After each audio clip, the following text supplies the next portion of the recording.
Quand les filets anti-requins seront-ils posés à Boucan et aux Roches-Noires? L'opposition municipale de Saint-Paul trouve que ça tarde à venir, surtout que les surfeurs se sont déjà jetés à l'eau, malgré le risque requin, un risque qu'on abordera avec notre invité ce soir, Jean-François Nativel. Il sort un livre, Requin à la Réunion, une tragédie moderne. Tous ceux qui aiment la mer, la sécurité des plages de Boucan-Canotte et des Roches-Noires n'est pas encore assurée. La mairie de Saint-Paul rappelle que la date officielle a été fixée au 15 janvier. Mais pour l'opposition, il y a urgence. Les surfeurs se remettent déjà à l'eau.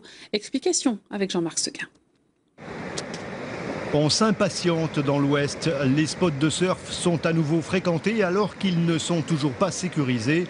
L'opposition municipale s'élève contre le retard pris pour la pose de ces filets avec un calendrier qui n'a pas été respecté.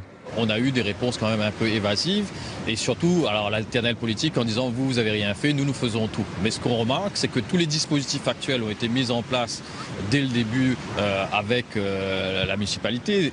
La nouvelle esplanade des Roches-Noires, c'est des investissements qui permettent aux acteurs de pouvoir subvenir. Mais en même temps, les nouveaux dispositifs devaient permettre une protection du plan d'eau. Comme vous voyez avec moi, aujourd'hui, les gens continuent à surfer et il y a vraiment un intérêt certain à aller vite sur ce dossier. De l'autre côté, c'est-à-dire à Boucan, la mairie de Saint-Paul se défend. Oui, il y a un peu de retard, mais les équipes sont à pied d'œuvre, comme ce matin encore. Le travail est possible quand les conditions météo sont favorables. On a notifié le marché, je crois, en juin-juillet. Et ils ont jusqu'au 15 janvier pour finir les deux filets, celui de Boucan et Roche-Noire. Ça, c'est ce qui est officiel. Après, effectivement, on avait parlé avec eux d'une possibilité au courant novembre d'ouverture de Boucan-Canotte.